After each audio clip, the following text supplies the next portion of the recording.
Oui, qui des diamants comme si il en pleuvait. C'est le pari d'une start-up française qui les fait pousser en quelques semaines dans son laboratoire en région parisienne.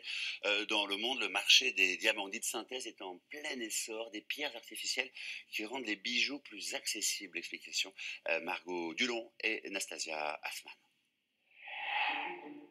Ils ont tout du diamant naturel, et pourtant c'est bien l'homme qui l'écrit.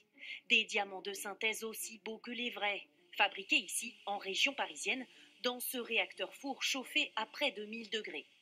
On a l'impression que c'est un peu comme des gâteaux, mais dans la réalité, c'est pas tout à fait pareil. Car dans la réalité, ce sont des petites tranches de carbone qui vont pousser pendant 4 à 6 semaines. 1 millimètre par jour. Si on veut obtenir un gros diamant, on va partir de germes assez grands et il faudra une certaine hauteur, épaisseur de diamant, donc il faudra plus de temps. Et plus la couleur est blanche, et plus aussi il faut du temps de croissance. Du diamant de laboratoire, la méthode reste énergivore. Les réacteurs fonctionnent en continu.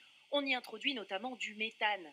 Mais la pierre artificielle coûte 30 à 40% moins cher. Plus accessible donc, et les joailliers l'ont bien compris. C'est vrai qu'une pierre naturelle qui est extraite de la terre, qui est extrêmement rare, c'est comme d'avoir un tableau d'un mètre. Alors que là, vous allez avoir une reproduction. Il y en a un qui est plus rare, qui a une valeur émotionnelle plus forte, et l'autre qui a peut-être un prix qui est un petit peu inférieur et qui permet quand même d'avoir un beau bijou. Dans le marché du diamant, le bijou en pierre artificielle demeure à la marge, 0,5% des ventes françaises seulement. Mais la production mondiale a presque doublé en un an.